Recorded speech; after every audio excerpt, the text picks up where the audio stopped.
Hello everyone, and welcome to another very beautiful chess game of Paul Morphy.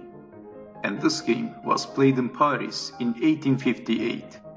And Paul Morphy is playing with the black pieces. And his opponent is Henri Baucher.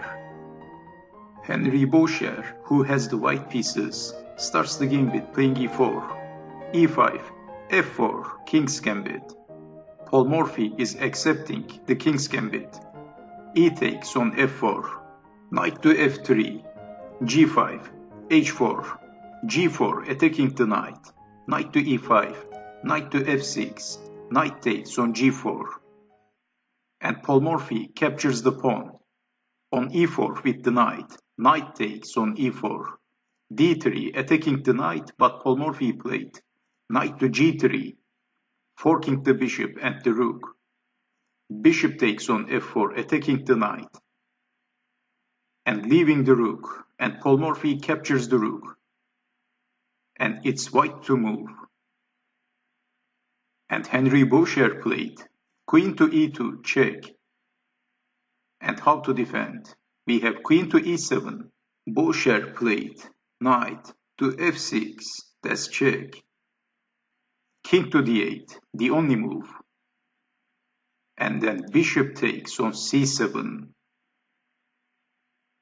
And what else? Paul Morphy captures the bishop. And Henri Baucher played knight to d5, forking the king and the queen. Unbelievable. Is Baucher tricked Paul Morphy? Paul Morphy is losing the queen. King to d8, and then knight takes on e7. Paul Morphy is losing the queen at move 13. What an unusual game. So Paul Morphy captures on e7.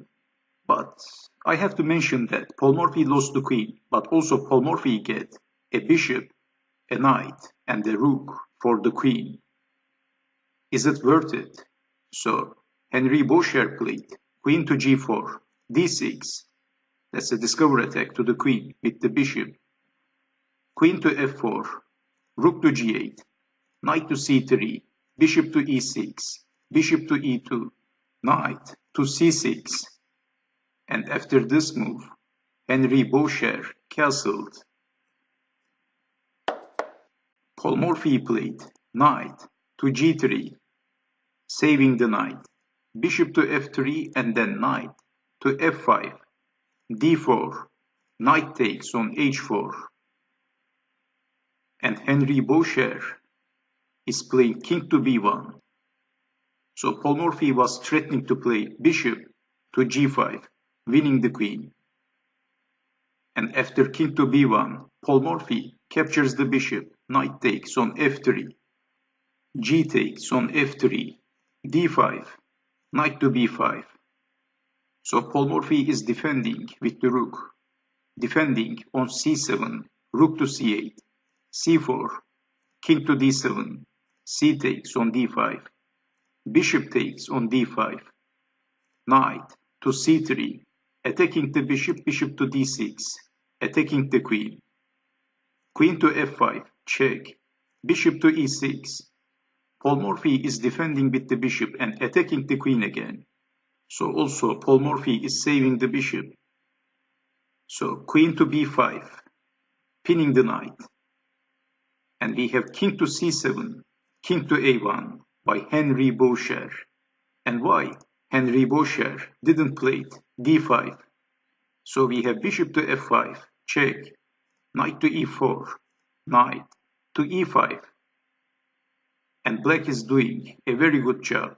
So king to a1 by Henri Baucher. And Paul Morphy played bishop to d7, putting the bishop with the same diagonal with the queen. Knight to d5, king to b8, knight to f6. And Henri Baucher is attacking the bishop and the rook. So Paul Morphy played rook from g to d8, defending the bishop, d5, attacking the knight, knight to e5, queen to e2, bishop to f5, knight to e4, bishop takes on e4, f takes on e4, knight to c4, rook to c1, b5, e5, and Paul Morphy captures the pawn with the knight. Knight takes on e5, but then queen takes on b5. Check. King to a8. Rook to d1. Rook to c2. Queen to a6, f5. Pushing the f pawn.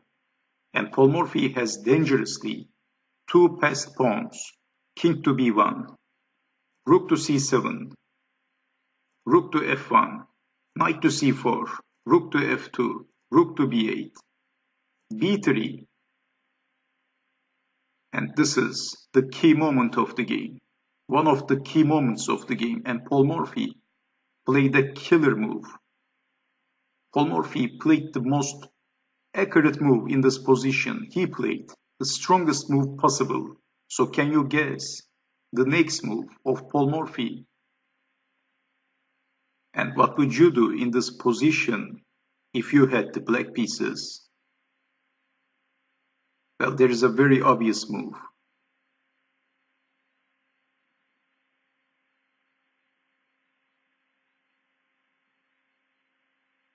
Paul Morphy played bishop to a3. And believe it or not, but after this move, Henri Baucher resigned. So let me show you the possible continuation. But first of all, let me play a silly move for showing the threat. So let's say d6.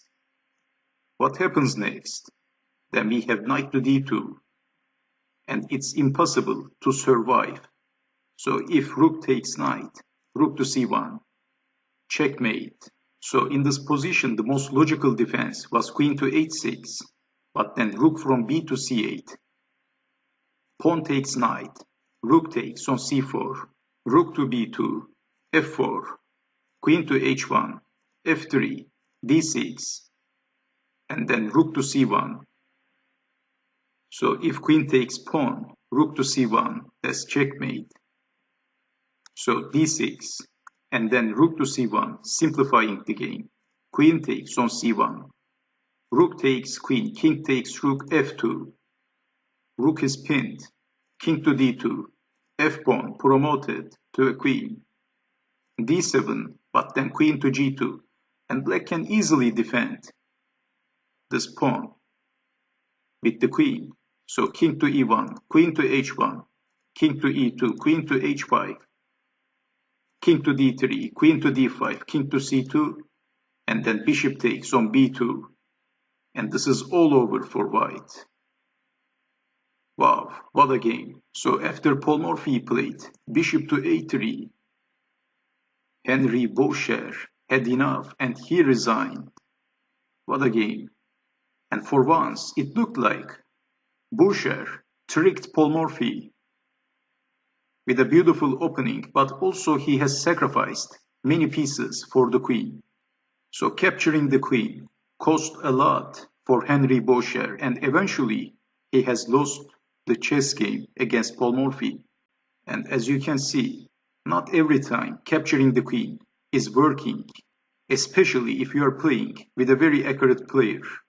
It's not always easy to win the game. So after move 44, after Paul Morphy played bishop to a3, Henri Baucher resigned. So this is the last position of this game.